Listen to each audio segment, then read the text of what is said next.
सुप्रभात दर्शक बंधु आज जुलाई 17 तारिख गुरुवार आसंतु नजर पकेवा आज गुरुत्वपूर्ण खबर गुड़िक उपरे आपण जदि नुआ अछंती चैनल को सब्सक्राइब करी वीडियो गोटे लाइक करंतु। आज प्रथम खबर घुंचिला परीक्षा ओडिशा बंद पाई टीएलटी नियुक्ति परीक्षा स्थगित। आसंता 17 तारिख रे ओडिशा प्रदेश कांग्रेस कमिटी पक्षरु ओडिशा बंद डाकरा दिया जायछि। एहाकु दृष्टि रे रखी एही दिन हेबाकु थिबा नियुक्ति परीक्षा को स्थगित करिछि।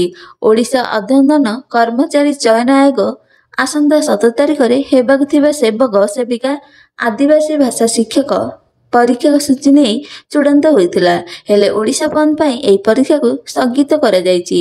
आगामी दिन रे परीक्षा केबे हबो तार सूचना प्रदान करा जिवो।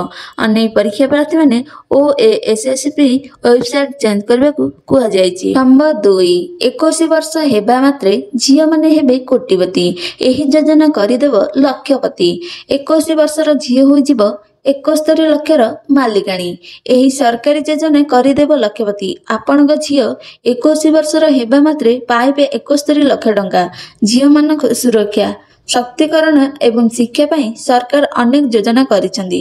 जदि आमे आर्थिक सुरक्षा विषय कथा हेबा तेबे मोदी सरकार एक योजना बहुत लोकप्रिय जहाँ झील शिक्षा ठारू आरंभ करी विवाह खर्च पर्यंत सबकिछि पाई बहुत सहायक। आज्ञा हाँ, सुकन्या समृद्धि योजना जो नियमित निवेश कले झील को बयस हेबा मात्रे 71 लाख टंका मिल पारिबो। झील मान भविष्य को आखि आगे रखी सरकार बेटी बचाओ बेटी बढ़ाओ अभियान अधीन 22 जनवरी 2015 रे सुकन्या समृद्धि योजना आरंभ करथिले। नवेम्बर 2024 सुधा एहा अधीन 4.1 कोटी अकाउंट खोला जायछि। नंबर 3 प्रधानमंत्री फसल बीमा पंजीकरण पई आरंभ।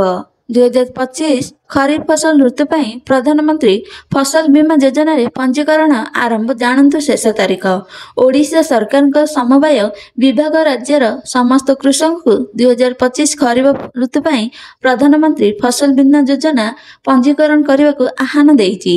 एही योजना रे पंजीकरण शेष तारीख 31 जुलाई 2025 रही। कृषक मानकु प्राकृतिक विपद यथा बन्या खरा और पोकमाछी जनित क्षति सुरक्षा प्रदान पाई योजना एक गुरुत्वपूर्ण पदक्षेप। एही योजना अधीन विज्ञापित अंचल चाष हेउथिबा 8टी फसल धान मका चीनाबादाम मांडिया कपा हरड़ अदा और हळद पाई बीमा करा जाय परिबो। प्राकृतिक दुर्विपाक जोगो फसल नष्ट हेले चाषी माने क्षतिपूरण पाई परिबे। भाग चाषी माने मध्य जमी मालिक ठारू निर्दिष्ट फॉर्म रे सहमति आनी निज फसल रो बीमा पंजीकरण करि परिबे। नंबर 4 8 दिन स्कूल छुट्टी सरकार का बड़ निष्पत्ति। एही कारण पई 8 दिन बंद रहिबो शिक्षानुष्ठान। उत्तर प्रदेश मराठारे कावड़ियांक सुविधा पाई सरकार और जिला प्रशासन पूरा दम लगै दैछन्। कावड़िया यात्रा चलुथिबारु काले सेमानकु असुविधा हो सेथिपाई मराठ जिला प्रशासन आज 23 तारिख पर्यंत जिलार समस्त शिक्षानुष्ठान को छुट्टी घोषणा करा जायछि। जिलार बीकेसी कहिसंदी शिवरात्रि मुख्य पर्व जुलाई 2023 रे बढ़ुची सेही दिन जलाभिषेक परंपरा निर्वाह करा जिवो। एही समय लक्षाधिक कावड़िया जिला प्रदेश रे प्रवेश करिवे। भीड़ भितर सुरक्षित दृष्टि रे रखी जिलार समस्त शिक्षानुष्ठान छुट्टी घोषणा करा जायछि। नंबर 5 बड़ नेता को उठाई नेला पुलिस। बीजेडी रो जोरदार आंदोलन बीजेडी रो बड़ नेता को उठाई नेले पुलिस। बबी दानी सुलाउदेव बालेश्वर फकीरमोहन स्वयंशासित महाविद्यालय छात्री सोमेश्री विसिंग आत्महत्या मामलार विरोध राज्य और केंद्र सरकार को घेरिबारे लागिछन्ति। सोमवार विलंबित राति रे पीड़िता छात्री आखि बुझे देइथिबा घोषणा करा जिवो। परठु एही प्रसंग रे राजनीति जोर झरिछि।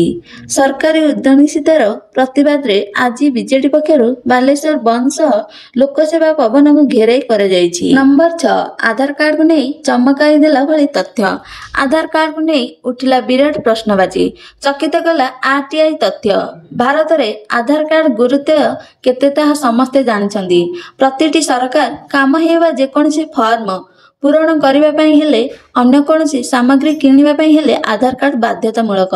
भारत रे नागरिक परिचय भाबे आधार कार्ड को सबठारु बड़ प्रमाणपत्र भाबे व्यवहार करा जाय।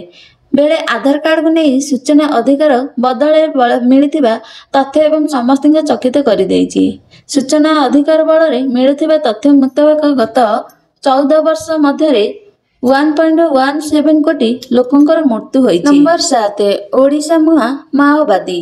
ଛତିଶଗଡ଼ରେ ମାଓ ବିରୋଧୀ ଅପରେସନ ଜୋରଦାର ପ୍ରାଣ ବିକଳରେ ଓଡ଼ିଶାର ପଶୁଛନ୍ତି ମାଓବାଦୀ। ଛତିଶଗଡ଼ରେ ନକଲ ବିରୋଧୀ ଅପରେସନ ଜୋରଦାର ହୋଇଛି। ଏଣୁ ପ୍ରାଣ ବିକଳରେ କ୍ୟାଡର ମାଓବାଦୀମାନେ ଓଡ଼ିଶା ମୁହାଁ ହେଉଛନ୍ତି। ନୂଆପଡ଼ା ଜିଲ୍ଲା ସୀମାନ୍ତ ଅଞ୍ଚଳରେ ଟପ୍ କ୍ୟାଡର ମାଓବାଦୀ ବାଳକୃଷ୍ଣ ଓ ପ୍ରମୋଦ ବୁଲୁଥିବା ପୁଲିସ ଗୁଇନ୍ଦାଙ୍କୁ ସୂଚନା ମିଳିଛି। ଜାନୁଆରୀ 3ରେ ସୀମାନ୍ତ ଗରିଆବନ୍ଦ ଜିଲ୍ଲା ଇଦାଖା ଖାନାଖଣ୍ଡର ନାଗେଶ ଗାଁ ମଧ୍ୟ ସୋନାଲ ଜଙ୍ଗଲରେ ସ୍ଥଗିତ ଏବଂ ଅପରେସନ କରି 3 ଜଣ ମାଓବାଦୀ ନିହାତି ମାରାତ୍ମକ ଜବତ କରିଥିଲେ। ଜାନୁଆରୀ 24ରେ ନୂଆପଡ଼ା ସୀମାରୁ 5 କିମି ଦୂରରେ ଗରିଆବନ୍ଦ ଜିଲ୍ଲା ମେନପୁର ଥାନା ସଂଘରିତ ଜଙ୍ଗଲ ଭାଲୁଗାଁ ବାହିନୀ ମାଓବାଦୀ ମଧ୍ୟରେ ଗୁଳି ବିନିମୟ ହୋଇଥିଲା। ନମ୍ବର 8 ଚାଷ କରୁଛନ୍ତି ପୂର୍ବତନ ବିଧାୟକ। ରାଜନେତାଙ୍କ ପାଇଁ ଉଦାହରଣ ପାଲଟିଛନ୍ତି ଏହି ପୂର୍ବତନ ବିଧାୟକ। ପରିଣତ ବୟସରେ ମଧ୍ୟ ବିଲକୁ ଯାଇ କରୁଛନ୍ତି ଚାଷ। ଚାଷ କାମ ଆପଣାଇଛନ୍ତି ପୂର୍ବତନ ବିଧାୟକ। ଚାଷ କରି ଅନ୍ୟ ପାଇଁ ପାଲଟିଛନ୍ତି ପ୍ରେରଣା। ଫୁଲବାଣୀର ପୂର୍ବତନ ବିଧାୟକ ଅଙ୍ଗଦ କହଁର ପରିଣତ ବୟସରେ ମଧ୍ୟ ବିଲରେ ଚାଷ କରୁଛନ୍ତି। କନ୍ଧମାଳ ଜିଲ୍ଲା ଫିଙ୍ଗିରିଆ ବ୍ଲକର 4 ଥର ସରପଞ୍ଚ, ଜିଲ୍ଲା ପରିଷଦ ସଦସ୍ୟ, ବ୍ଲକ ପୁଣି 2019ରୁ 2024 ବିଧାୟକ ହୋଇଛନ୍ତି।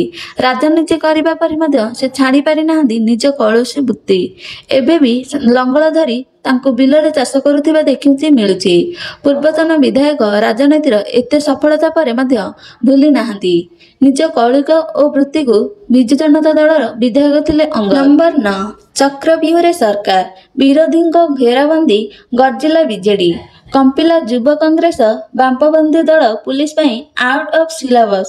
ଘେରିଦେଲେ ଚାରିଆଡୁ, ଘେରିଦେଲେ ଭୁବନେଶ୍ୱର, ଘେରିଲେ ବାଲେଶ୍ୱର ବି ଘେରିଲେ। ରାଜଧାନୀରେ ଛାତି ଉପରେ ସରକାରଙ୍କୁ ଘେରିଲେ ବିରୋଧୀ। ଗର୍ଜିଲା ବିଜେଡି, ତାତିଲା କଂଗ୍ରେସ, ଆଉ ବିପକ୍ଷ କଲା ବାମପନ୍ଥୀ ଦଳ। ଗୋଟେ ପଟେ ବିଜେଡି ଦଳ ବଳ ଘେନି ରାଜ୍ୟ ସରକାରଙ୍କୁ ଘେରିବାକୁ ଯୋଜନା ପ୍ରସ୍ତୁତ କରି ମାଡ଼ି ଆସିଥିବା ବେଳେ ଲୋକସେବା ଭବନ ଘେରିବାକୁ ଯାଉଥିବା ରାସ୍ତାରେ ବିଜେଡି କର୍ମୀଙ୍କୁ ଅଟକାଇଥିଲା ପୋଲିସ। ବାସ୍ ଉପରେ ଦେଖିବାକୁ ମିଳିଥିଲା ପ୍ରତିବାଦ ଏବଂ ବିରୁଦ୍ଧରେ ଭୟଙ୍କର ଦୃଶ୍ୟ। ବିଜେଡି କର୍ମୀ କଲେଜ ଛାତ୍ରୀ ମୃତ୍ୟୁ ମାମଲାରେ ନ୍ୟାୟ ଦାବି କରି ମୋହନ ସରକାରଙ୍କୁ ଅକଳରେ ପକାଇବାକୁ ପ୍ରଦାନ କରିଥିଲେ। ପୋଲିସ ସହ ପ୍ରଥମ ମୁହାଁମୁହିଁ ହୋଇଥିଲେ। ପାଣି ମାଡ଼ କରି ପୋଲିସ ଶତାଧିକ ବିଜେଡି କର୍ମୀଙ୍କୁ ଅଟକାଇବାକୁ ଚେଷ୍ଟା କରିଥିବା ବେଳେ ସ୍ଥିତି ଭୟାବହ ହେବାରୁ ଲୁହାବୃଷ ଗ୍ୟାସ ସହ ବୁଲେଟ ମାଡ଼ କରିଥିଲା, ଯେଉଁଥିରେ ଆହତ ହୋଇଛନ୍ତି ବିଜେଡିର ବଡ଼ ବଡ଼ ନେତା। ନମ୍ବର 10 ବୁଧବାରରେ ବଢ଼ିଲା ସୁନା ରୂପା ଦର। ପୁଣି ବଢ଼ିଲା ସୁନା ଦର। 10 ଗ୍ରାମ ଗୋଲ୍ଡ ଦର ରହିଛି। ଦୀର୍ଘ ଦିନ ପରେ ପୁଣି ବଢ଼ିଛି ସୁନା ଓ ରୂପା ଦର, ଯାହାକୁ ନେଇ ଗ୍ରାହକ ଚିନ୍ତାରେ। ଆଜି ସକାଳ 9:20ରେ ଏମସିଏକ୍ସକୁ ସୁନା 5 ଅଗଷ୍ଟକୁ 0.11% ବଢ଼ି 97,400 ପ୍ରତି 10 ଗ୍ରାମ ପିଛା ବିକ୍ରି ହେଉଛି। ସିଲଭର 0.26% ବଢ଼ି 1 କିଲୋ ପିଛା 1,11,771 ଟଙ୍କାରେ ପହଞ୍ଚିଛି। ମଙ୍ଗଳବାର ଦିନ ରୂପା ମୂଲ୍ୟ କମିଥିବା ଦେଖିବାକୁ ମିଳିଥିଲା। 24 କ୍ୟାରେଟ ସୁନା ମୂଲ୍ୟ 358,97,000 ଓ 916 ଟଙ୍କାକୁ ଆସିଯାଇଥିଲା। ଏହା ପୂର୍ବରୁ 98,303 ଟଙ୍କା ଥିଲା। ସେହିପରି 22 କ୍ୟାରେଟ ସୁନା 354 ଟଙ୍କା ଶସ୍ତା ହୋଇ 98,691ରେ ପହଞ୍ଚିଥିଲା। ଏହା ପୂର୍ବରୁ ଦର 90,045 ଥିଲା। 18 କ୍ୟାରେଟ ସୁନା କଥା କହିବାକୁ ଗଲେ 290 ହ୍ରାସ ପାଇଥିଲା, କିନ୍ତୁ ବୁଧବାର ପୁଣି ଥରେ ସୁନା ଓ ରୂପା ଦର ବୃଦ୍ଧି ହୋଇଥିବା ଜଣାପଡ଼ିଛି। ବିଶ୍ୱର ପରିସ୍ଥିତି ଏବଂ ଆମେରିକାର ଡଲାର ଦୁର୍ବଳ ଯୋଗୁଁ ବୁଧବାର ଦିନ ସୁନାର ମୂଲ୍ୟ ବଢ଼ିଥିବା ଦେଖିବାକୁ ମିଳୁଛି। ନମ୍ବର 11 ଆଜି 5 ଜିଲ୍ଲାରେ ଛେଚିବ। 19 ତାରିଖ ଯାଏଁ ରାଜ୍ୟରେ ଜାରି ରହିବ ବର୍ଷା। ପଶ୍ଚିମ ଓଡ଼ିଶା ପାଇଁ ପାଣିପାଗ ବିଭାଗର ସତର୍କ ସୂଚନା। ଆଜି 5 ଜିଲ୍ଲାକୁ ପ୍ରବଳ ବର୍ଷା ସମ୍ଭାବନା। ଆସନ୍ତା 19 ତାରିଖ ଯାଏଁ ରାଜ୍ୟରେ ପ୍ରବଳ ବର୍ଷା ସମ୍ଭାବନା। ବିଭିନ୍ନ ଜିଲ୍ଲାକୁ ପାଣିପାଗ ବିଭାଗରୁ ସତର୍କ ସୂଚନା ଜାରି କରାଯାଇଛି। ଆଜି 6 ଜିଲ୍ଲାରେ ପ୍ରବଳରୁ ଅତି ପ୍ରବଳ ବର୍ଷା ସମ୍ଭାବନା ରହିଛି। ମୟୂରଭଞ୍ଜ, କେନ୍ଦୁଝର, ସୁନ୍ଦରଗଡ଼, ସମ୍ବଲପୁର ଓ ଝାରସୁଗୁଡ଼ା, ବରଗଡ଼ ଏହି 6 ଜିଲ୍ଲାକୁ ଆଜି ଅରେଞ୍ଜ ୱାର୍ଣ୍ଣିଂ ଜାରି ରହିଛି। ସେହିପରି ଯାଜପୁର, ନୂଆପଡ଼ା, ବଲାଙ୍ଗୀର, ସୋନପୁର, ଢେଙ୍କାନାଳ, ଅନୁଗୁଳ ଓ ଦେଓଗଡ଼ ଜିଲ୍ଲାକୁ ୟେଲୋ ଆଲର୍ଟ ଜାରି ରହିଛି। ଅବପାତ ଦୁର୍ବଳ ହୋଇ ଏବେ ଝାଡ଼ଖଣ୍ଡ ଓ ବିହାର ଉପରେ ଅବସ୍ଥିତ ଅଛି। ଏହାର ପ୍ରଭାବରେ ବିଶେଷ କରି ପଶ୍ଚିମ ଓଡ଼ିଶାର ଅଧିକାଂଶ ଜିଲ୍ଲାର ପ୍ରବଳ ବର୍ଷା ସମ୍ଭାବନା ରହିଛି। ସେପଟେ ଲଗାଣ ବର୍ଷା ଯୋଗୁଁ ଉଭୁଷୁଡ଼ିଲା କାନ୍ଥ। ଆଉ 2 ମୃତ୍ୟୁ ହୋଇସାରିଛନ୍ତି। ସୁନ୍ଦରଗଡ଼ ଜିଲ୍ଲା କୋଇଡ଼ା ବ୍ଲକରେ 2ଟି ପୃଥକ ପୃଥକ ସ୍ଥାନରେ କାନ୍ଥ ଭୁଶୁଡ଼ିଛି। 2 ଜଣଙ୍କର ଜୀବନ ଯାଇଛି। କୋଇଡ଼ା ବ୍ଲକ କାଲଟା ଫାଣ୍ଡି ଅଧୀନ ଲୋହରାଡା ଗାଁରେ ଜଣେ ବୟସ୍କ ମହିଳା ଘରେ ଶୋଇଥିବା ବେଳେ ଘରେ ମାଟି କାନ୍ଥ ଭୁଶୁଡ଼ି ଯିବାର ମୃତ୍ୟୁ ହୋଇଛି। ନମ୍ବର 12 ମୁକ୍ତ ବ୍ୟକ୍ତିଙ୍କ ଆଧାର ପ୍ୟାନ ନିଷ୍କ୍ରିୟ କରିବେ କିପରି? ତୁରନ୍ତ ନିଷ୍କ୍ରିୟ କରନ୍ତୁ ମୁକ୍ତ ବ୍ୟକ୍ତିଙ୍କ ପ୍ୟାନ ଆଧାର, ନଚେତ୍ ହୋଇପାରନ୍ତି ଠକାମିର ଶିକାର। କୌଣସି ବ୍ୟକ୍ତିଙ୍କ ମୃତ୍ୟୁ ପରେ ତାଙ୍କର ଗୁରୁତ୍ୱପୂର୍ଣ୍ଣ ଦସ୍ତାବିଜ ଯେପରିକି ଆଧାର କାର୍ଡ ଏବଂ ପ୍ୟାନ କାର୍ଡକୁ ନିଷ୍କ୍ରିୟ କରିବା ଅତ୍ୟନ୍ତ ଜରୁରୀ ଅଟେ। ଏହାଦ୍ୱାରା ଏହି କାର୍ଡଗୁଡ଼ିକର ଅପବ୍ୟବହାରକୁ ରୋକାଯାଇପାରିବ। ବର୍ତ୍ତମାନ ଏହି କାର୍ଯ୍ୟଗୁଡ଼ିକୁ ସହଜ କରିବା ପାଇଁ ସରକାର ଅନେକ ପଦକ୍ଷେପ ଗ୍ରହଣ କରିଛନ୍ତି, ଯାହା ଅନଲାଇନ ମାଧ୍ୟମରେ ଅତି ସହଜରେ କରାଯାଇପାରିବ। ପ୍ୟାନ କାର୍ଡ କିପରି ନିଷ୍କ୍ରିୟ କରିବେ? ମୃତ ବ୍ୟକ୍ତିଙ୍କ ପାଇଁ କାର୍ଡ ନିଷ୍କ୍ରିୟ କରିବା ବାଧ୍ୟତାମୂଳକ ନୁହେଁ, କିନ୍ତୁ କୌଣସି ଆର୍ଥିକ ଠକେଇରୁ ବର୍ତ୍ତିବା ପାଇଁ ଏହାକୁ ବନ୍ଦ କରିଦେବା ଉଚିତ। ପ୍ୟାନ କାର୍ଡ ଡିଆକ୍ଟିଭ କରିବା ପୂର୍ବରୁ ମୁକ୍ତଙ୍କର ସମସ୍ତ ଆୟକର ରିଟର୍ଣ୍ଣ ଦାଖଲ କରିବାକୁ ଜରୁରୀ ଅଟେ। ନମ୍ବର 13 200 ଟଙ୍କାରୁ ଅଧିକ ହେବନି ସିନେମା ଟିକେଟ। ସରକାରଙ୍କର ବଡ଼ ଘୋଷଣା। 200ରୁ ଅଧିକ ଟଙ୍କାରେ ବିକ୍ରି କରିପାରିବେ ନାହିଁ ସିନେମା ଟିକେଟ। ଯୁବପିଢ଼ିଙ୍କ ମଧ୍ୟରେ ସିନେମାକୁ ନେଇ ଉତ୍ସାହ କିଛି ନିଆରା। ସିନେମା ଦେଖିବାକୁ ଯଦି ସାଙ୍ଗସାଥି ଏକାଠି ହୋଇଗଲେ ତେବେ କଥା ସରିଲା। ସେ ସିନେମା ଟିକେଟ କାଉଣ୍ଟରକୁ ଟିକେଟ ହେଉ କି ବ୍ଲକରେ ଟଙ୍କା 100 ହେଉ କି 500, ସିନେମା ଦେଖିବାର ଉତ୍ସାହ ଆଗରେ ଟଙ୍କା କିଛି ଗୁରୁତ୍ୱ ବହନ କରିନଥାଏ। ଏହାରି ସୁଯୋଗ ନେଇ କିଛି ସିନେମା ହଲ ମାଲିକ ଓ କିଛି ଟିକେଟ କଳାବେଚାରୀ କରୁଥିବା ଲୋକେ ମନ ଇଚ୍ଛା ଦମଦାରରେ ଟିକେଟ ବିକ୍ରି କରିଥାନ୍ତି। ହେଲେ ଏବେ ଏହା ଉପରେ ଲଗାମ ଲାଗିବ। ଏନେଇ ପ୍ରଥମ ଥର କର୍ଣ୍ଣାଟକ ସରକାର ସିନେମା ଟିକେଟ ଉପରେ ଏକ ସର୍ବାଧିକ ମୂଲ୍ୟ ଧାର୍ଯ୍ୟ କରିଛନ୍ତି। କର୍ଣ୍ଣାଟକ ସରକାର ରାଜ୍ୟର ସମସ୍ତ ସିନେମା ହଲ ଆଦି ଏବଂ ଏକ ନିର୍ଦ୍ଦେଶନାମା ଜାରି କରିଛନ୍ତି। ଏଥିରେ କୁହାଯାଇଛି କି କୌଣସି ସ୍ଥାନର ସିନେମା ଟିକେଟ 200 ଟଙ୍କାରୁ ଅଧିକ ମୂଲ୍ୟରେ ବିକ୍ରି କରାଯାଇପାରିବ ନାହିଁ। ଏହି ଦାମ ଇଣ୍ଟରନେଟ ଟ୍ୟାକ୍ସ 200 ଟଙ୍କା ରହିବ। ନମ୍ବର 14 ଜଲ୍ଦି ଅପଡେଟ୍ କରିଦିଅନ୍ତୁ ପିଲାଙ୍କ ଆଧାର କାର୍ଡ। ମାଗଣାରେ କରନ୍ତୁ ପିଲାଙ୍କର ଆଧାର କାର୍ଡ। ବାୟୋମେଟ୍ରିକ ଅପଡେଟ୍ ସରକାରଙ୍କ ପକ୍ଷରୁ ସମ୍ପୂର୍ଣ୍ଣ ବିବରଣୀ ଜାରି। UIDAI 7 ବର୍ଷରୁ ଅଧିକ ବୟସର ପିଲାମାନଙ୍କ ପାଇଁ ଆଧାର ବାୟୋମେଟ୍ରିକ ଅପଡେଟ୍ ବାଧ୍ୟତାମୂଳକ ରହିଛି। 5 ବର୍ଷରୁ 7 ବର୍ଷର ପିଲାମାନଙ୍କର ବାୟୋମେଟ୍ରିକ ଅପଡେଟ୍ ମାଗଣା। ଯେତେବେଳେ 7 ବର୍ଷ ପରେ ଏହାକୁ କରିବା ପାଇଁ 100 ଟଙ୍କା ଶୁଳ୍କ ଦେବାକୁ ପଡ଼ିବ। ଯଦି ଅପଡେଟ୍ ସମୟରେ ମଧ୍ୟରେ କରାଯାଇନଥାଏ ତେବେ ପିଲାମାନଙ୍କର ଆଧାର ନିଷ୍କ୍ରିୟ ହୋଇପାରେ। ତେଣୁ ପିତାମାନଙ୍କୁ ଶୀଘ୍ର ଏହା କରିବାକୁ ଏପ୍ରିଲ କରାଯାଇଛି।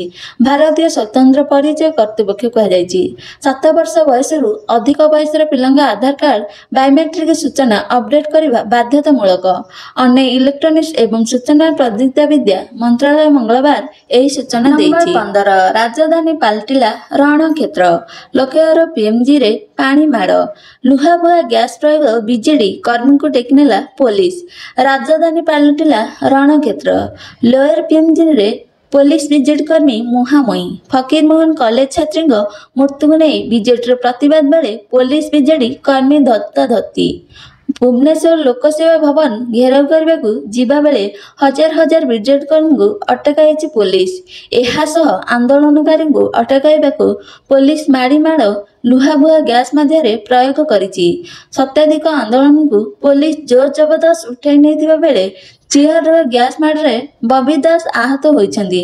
ତାଙ୍କ ଗୋଡ଼ରେ ଟିୟର ଗ୍ୟାସ ପଡ଼ିଥିବା ସୂଚନା ହୋଇଛି। ସେପଟେ ସୁଲତାନ ଦେଓମହ ଆହତ ହୋଇ ଆମ୍ବୁଲାନ୍ସ ହସ୍ପିଟାଲ ଯାଇଛନ୍ତି। ନମ୍ବର 15 ଏହି ଶିବଙ୍କୁ ପୂଜନ୍ତି ମୁସଲମାନ। ଏହି ଶିବ ମନ୍ଦିରରେ ମୁସଲିମ ଭକ୍ତଙ୍କ ଲାଗେ ଲମ୍ବା ଲାଇନ। କାରଣ ଜାଣିଲେ ହେବେ ଆଶ୍ଚର୍ଯ୍ୟ। ଶ୍ରାବଣ ମାସକୁ ଅନ୍ୟତମ ପବିତ୍ର ମାସେ ଗଣନା କରାଯାଏ। ଏହି ସମୟରେ ଶ୍ରଦ୍ଧାକୁ ପ୍ରଭୁ ଶିବ ଶଙ୍କରଙ୍କୁ ଆରାଧନା କରିବା ସହ ଶୁଭ ଫଳ ପ୍ରାପ୍ତି ହୋଇଥାଏ। ଏହି ମାସରେ ପ୍ରଭୁଙ୍କ ପୂଜାର୍ଚ୍ଚନା ଖୁବ୍ ମହତ୍ତ୍ୱ ମଧ୍ୟ ରହିଛି। କିନ୍ତୁ ରାଜସ୍ଥାନର ବଗଡ଼ା ଅଞ୍ଚଳରେ ବିଶେଷ କରି ଭାଓବାଡ଼ା ଏବଂ ଡୁଙ୍ଗରପୁର ଜିଲ୍ଲାରେ ଶ୍ରାବଣ ଆରମ୍ଭ ଟିକେ ଅନନ୍ୟ। ଏଠାରେ ହରିଆନ ଅମାବାସ୍ୟାର ପ୍ରାୟ 15 ଦିନ ପରେ ଶ୍ରାବଣ ଆରମ୍ଭ ହୁଏ, ଯେଉଁଥିପାଇଁ ଏହି ପର୍ବ ପ୍ରାୟ 1.5 ମାସ ପର୍ଯ୍ୟନ୍ତ ଚାଲିଥାଏ। ତେବେ ରବାରିଆର ଜିଲ୍ଲା ମୁଖ୍ୟାଳୟ ପାଦଦେଶରେ ଅବସ୍ଥିତ ମଦର ଟେରେସା ମହାଦେବ ମନ୍ଦିର କାହାଣୀ ଟିକେ ନିଆରା। 16 ପ୍ରଧାନମନ୍ତ୍ରୀ ଜାତୀୟ ଶିଶୁ ପୁରସ୍କାର 2025 ଆବେଦନ ଆରମ୍ଭ। ପ୍ରଧାନମନ୍ତ୍ରୀ ଜାତୀୟ ଶିଶୁ ପୁରସ୍କାର 2025 ପାଇଁ ଶୀଘ୍ର କରନ୍ତୁ ଆବେଦନ। 31 ଜୁଲାଇ जुलाई शेष तारीख। प्रधानमंत्री जातीय शिशु पुरस्कार 2025 नामांकन प्रक्रिया आरंभ होईची। एही पुरस्कार को पाइबा पई 5 रु 18 वर्षर पिला आवेदन करि परिबे। एथिपाई आवेदन करिबा शेष तारीख जुलाई 31 तारीख 2025। एही पुरस्कार मानको